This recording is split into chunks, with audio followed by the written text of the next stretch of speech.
श्री कृष्ण गोविंद हरे मुरारी, हे नाथ नारायण वासुदेव, हे नाथ नारायण वासुदेव, हे नाथ नारायण वासुदेव। आज 274 मानस ज्ञान के अंतर्गत एक सूचना यह है कि 23 तारीख को यानी 23 दिसंबर को 11 बजे दिन में 3 श्लोक गीता का पढ़ना है और वो श्लोक पढ़ने का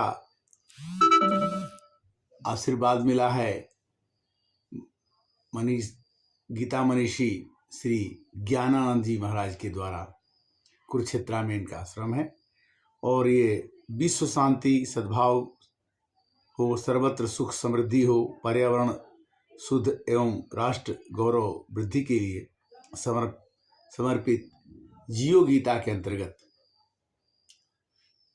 स्वामी जी ने ये आह्वान किया है। हम आपसे अनुरोध करते हैं, हम सभी से, कि इन 3 श्लोकों का अपने घर पर या जहाँ रहें वहाँ से 3 श्लोक जो हैं उसको आप अपने घर के पास से ही पढ़ें और लोगों को पढ़ने के लिए उद्वेलित करें। जैसे हम अपना बर्थडे मनाते हैं, जन्मदिन मनाते हैं तो बड़े खुश होते हैं, या हम हैप्पी न्यू ईयर नया साल मनाते हैं तो बड़े खुश होते हैं। उसी तरह से 5000 पूर्व ये गीता का संदेश श्री कृष्ण भगवान ने दिया था और उस गीता से न केवल भारत बल्कि विश्व में इसका प्रचार प्रसार हुआ है। हम देखते हैं कि गीता एक महान ग्रंथ है जिसको पढ़ने से, समझने से मनुष्य का जीवन आदर्श युक्त, तनाव से मुक्त और बहुत से गुणों से युक्त हो जाता है। गीता से जितने भी सनातन धर्म को मानने वाले हैं उन्हें सबको गीता पढ़नी चाहिए। चूंकि संस्कृत में है गीता, इसकी उपलब्धता हिंदी में भी है। संस्कृत का अर्थ हिंदी में लिखा रहता है, हिंदी में पढ़ते पढ़ते संस्कृत में भी पढ़ने आ जाता है। जैसे कि हम बचपन में गीता नहीं पढ़ पाते थे और आज कई वर्षों के बाद हम संपूर्ण गीता पढ़ने में गीता माता की कृपा से सक्षम हो चुके हैं कि हमें पूरी संपूर्ण गीता 700 श्लोक पढ़ने आ जाता है। तो यही चीज का बिना जाने बिनु प्रतीत हो ही नहीं प्रीति। हमने देखा कि गीता हमने सुना, 12वीं में पढ़ते होंगे या और कुछ दिनों के बाद जब 40 वर्ष 35 वर्ष की उम्र हो गई होती है तब पता लगा कि गीता भी पढ़ना चाहिए।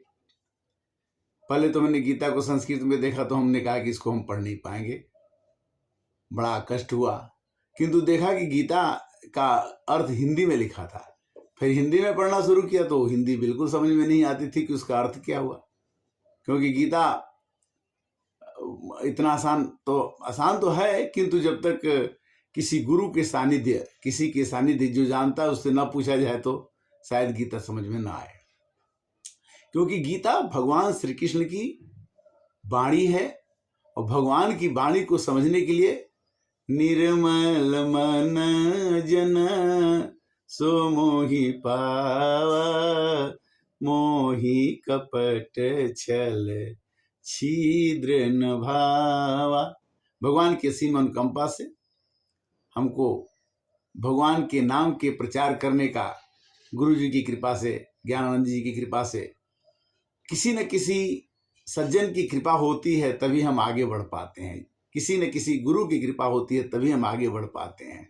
इसमें 3 श्लोक हैं। पहला श्लोक है गीता का पहला श्लोक, दूसरा श्लोक है गीता का 9वां अध्याय का 22वां श्लोक और तीसरा श्लोक आपका है गीता का 18वां श्लोक का 78 गीता का 18वां अध्याय का 78 नंबर का श्लोक। वो इस प्रकार से है। पहला श्लोक कि धर्म क्षेत्रे कुरुक्षेत्रे समवेता युजोत्सवः मामका पांडवाश्चैव किम अकुर्वत संजय। दूसरा श्लोक है, अनन्य अचिंत्यन्तो माम ये जना पर्युपासते तेषां नित्य अभियुक्तानां योगक्षेमं वहाम्यहम्।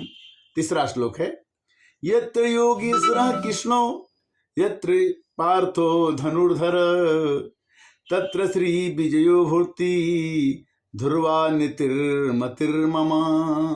देखिए, इन 3 श्लोक को पढ़ने से 11 बजे दिन में आपको पढ़ना है। 23 तारीख का दिन होगा, वो गीता जयंती होगा। ये आप मान लीजिए कि आप गीता जी की जयंती मना रहे हैं, एक अपने धार्मिक ग्रंथ का बर्थडे, ये जन्मदिन मना रहे हैं। और आप एक बार मना के तो देखिए, हम जब भी किसी का जन्मदिन मनाते हैं तो जन्मदिन मनाने पर हमको उल्लास, उत्साह, आनंद आता है।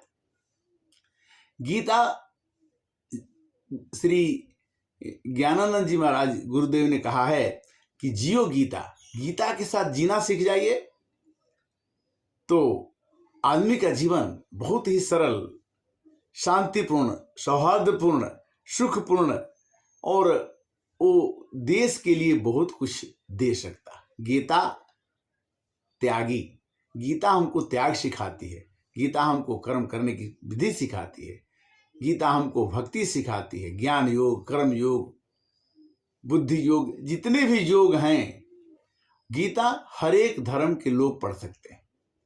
यहाँ तक कि आता है कि खुदीराम बोस को फांसी दी गई तो उनसे पूछा गया कि क्या चाहिए, तो बोले कि गीता की पुस्तक हाथ में दे दो, मेरी फांसी दे दो।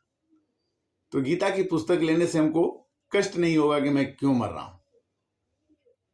तो ये कुरुक्षेत्र में दिखाया गया है संग्रहालय में कि खुदीराम बोस ने ऐसा किया। यहां तक कि श्री भगत सिंह जी का भी फांसी हुई, वो उन्होंने बोला कि गीता पढ़ने के लिए मेरे को दी जाए, मैं गीता पढ़ूंगा। इस प्रकार से